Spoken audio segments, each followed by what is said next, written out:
Station Ghanpur MLA bhaji మంత్రి కడియం శ్రీహరితో కలిసి జనగామ జిల్లా లింగాల ఘనపూర్ మండల ప్రజా పరిషత్ కార్యాలయంలో తెలంగాణ రాష్ట్ర ప్రభుత్వ విప్ ఆలేరు బీల్ర ఐలయ్య సాగు తాగునీటిపై సమీక్ష సమావేశం నిర్వహించారు. జనగామ ఇరిగేషన్ అధికారులు అదేవిధంగా నవాపేట రిజర్వేర్ ఇరిగేషన్ అధికారులు ఈ సమావేశంలో పాల్గొన్నారు. ఈ సమీక్ష సమావేశంలో ఆలేరు గుండాల మండలాలకు ఈ యాసంగి కాలంలో సాగునీరు అందే విధంగా త్రాగునీటికి ఇబ్బంది కలగకుండా ఉండాలన్నారు. భూసేకరణలో మిగిలిన పనుల గురించి అదేవిధంగా త్వరితగతిన పెండింగ్ పనులు పూర్తి చేసి వచ్చే ఎండాకాలం నాటికి ఆలేరు గుండాల మండలాలకు సాగునీరు అందించాలన్నారు. పెండింగ్ పనులపై స్టేషన్ ఘనపూర్ ఎమ్మెల్యే శ్రీహరితో త్వరలోనే మంత్రి ఉత్తమ్ కుమార్ రెడ్డిని కలిసి పనులు పూర్తి చేయటకు కావలసిన నిధుల మంజూరికి విజ్ఞప్తి చేస్తామన్నారు. ప్రతి ఎకరాకు నీళ్ళు అందిస్తున్న నమ్మకం నాకుంది. నాకు కూడా కొంత ఆశ కలిగింది. ఎందుకంటే అన్న సహకారంతో ఆలేరు సంబంధించి కొంత గుండాల మండలానికి సంబంధించి ఇక్కడ ఈ నవాపేట కానీ అశోక్ నుంచే నీళ్ళు రావాల్సిన అవసరం ఉందని చెప్పి గతంలో కూడా పెద్దలను ఇక్కడ ఇన్వైట్ చేసాడు. ఆ రోజు కొన్ని అడ్వాన్స్ రాలేకపోయినాం. ఈరోజు తప్పని పరిస్థితి తప్పకుండా, ఎందుకంటే నాట్ కంప్లీట్ అయినాయి. మనము అన్ని ట్యాంకులు కూడా మెయింటైన్ చేసుకొని నీళ్ళు వదులుకున్నాం. ఎక్కడెక్కడైతే ల్యాండ్ అక్విజిషన్ ప్రాబ్లం ఉందో మా లెవెల్లో అయితే మా లెవెల్లో కానీ అవసరమైతే ప్రభుత్వ లెవెల్లో చర్చించి ల్యాండ్ అక్విజిషన్ పూర్తి చేసి దాని మీద ఒక రివ్యూ పెడదామని చెప్పి పెద్దలు ఆదేశించడం నిజంగా చాలా సంతోషం.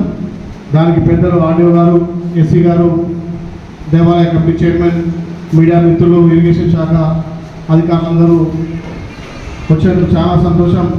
తప్పకుండా గౌరవ ముఖ్యమంత్రి రేవంత్ రెడ్డి గారి నాయకత్వాన ఏదైతే నీటిని సమృద్ధిగా వాడుకొని ప్రతి ఎకరాకు నీళ్ళు అందించాలనే లక్ష్యంతో ముందుకు పోదామని చెప్పి మొన్న కూడా సీట్కి సంబంధించి సుమారు 160 కోట్లు కూడా శాంక్షన్ చేసి మంజూరు కూడా చేయడం జరిగింది.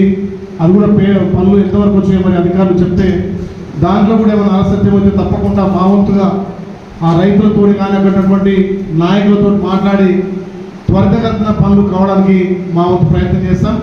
మీరు ఎక్కడెక్కడైతే ప్రాబ్లమ్స్ ఉన్నాయో, ఎక్కడెక్కడైతే ల్యాండ్ అక్విజిషన్ ప్రాబ్లంలో మా దృష్టికి తీసుకొస్తే తప్పకుండా చేస్తాం. పెద్దలు చెప్పినట్టుగా ఆలయానికి సంబంధించి ఒక మామిడి తోటలో 500 మీటర్లు ఉన్నది. అక్కడ ఈ గారు రావడం జరిగింది.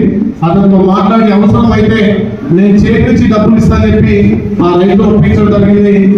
కాంట్రాక్ట్ పెట్టి పనులు ప్రారంభిస్తున్నారు. నేను పండుగ వచ్చినట్టుంది. పండుగ తర్వాత వచ్చి నేను దగ్గర తీపిస్తాను. ఎక్కడైనా ప్రాబ్లం ఉంటే తప్పకుండా పెద్దల సహకారంతో ఈ ప్రాంతంలో ప్రతి ఎకరా నీళ్ళు అందించే విధంగా ముందుకు పోదాం. ఎందుకంటే వాలాయంలో కట్టినటువంటి దేవాలయాలు కానీ అక్కడ ఉన్నటువంటి కొన్ని ఆయకట్లకు కాలువలు కూడా మరమ్మతులు చేయించి ముందుకు తీసుకుపోదాం. ఈ ప్రభుత్వం ఫ్రెండ్లీగా మీరు మాకు ఎంత సహకరిస్తే మేము ప్రభుత్వం నుంచి అంత ముందుకు పోయి ఫండ్స్ విషయం కానీ లేకపోతే ల్యాండ్ అక్విజిషన్ విషయంలో ముందుకు పోదాం. మీరు కూడా మంచి కృతజ్ఞతతో పనిచేస్తుంది. కానీ ఇంకా కూడా పనులు వేగవంతం చేసి చెరువులను నింపితే, ట్యాంకులను నింపితే చాలా బాగుంటుంది. ఇప్పటికే ఆన్లైన్ ఉన్నటువంటి అక్కడ కొండపచ్చమ్మ కానీ మల్లన సాగర్ నుంచి కానీ సపాస్పేట నుంచి కూడా పెట్టేసిన మీరు తీసుకోవడం జరిగింది. ఇక్కడ మరి గుండాల కొన్ని ట్యాంకులే మీ సహకారంతో నింపినాం. ఇప్పుడు కూడా మొదలే మీ సహకారంతో కలుపుల చెరువు కూడా నిండింది తెలిసింది. ఫస్ట్ పెద్దలుగా చెప్పి మా మొదటి మా నిర్ణయం మీ తమ్ముడు తప్పకుండా ఈ ప్రాంతం సమృద్ధిగా నిండిన తర్వాతనే మా ఆలయం తీసుకోవడం. అన్నీ కావాలంటే కాలువలు మరమ్మతులు కావాలి. కాబట్టి మీరు ఏ ఇబ్బంది ఉన్నా మా దృష్టికి తీసుకురండి. మాతోటి లేకపోతే మా ప్రభుత్వంతో తప్పకుండా పనులు చేస్తామని చెప్పి తెలియజేస్తూ ఈ అవకాశం ఇచ్చే పెద్దలకు ప్రత్యేకంగా ధన్యవాదాలు తెలుస్తున్నాను.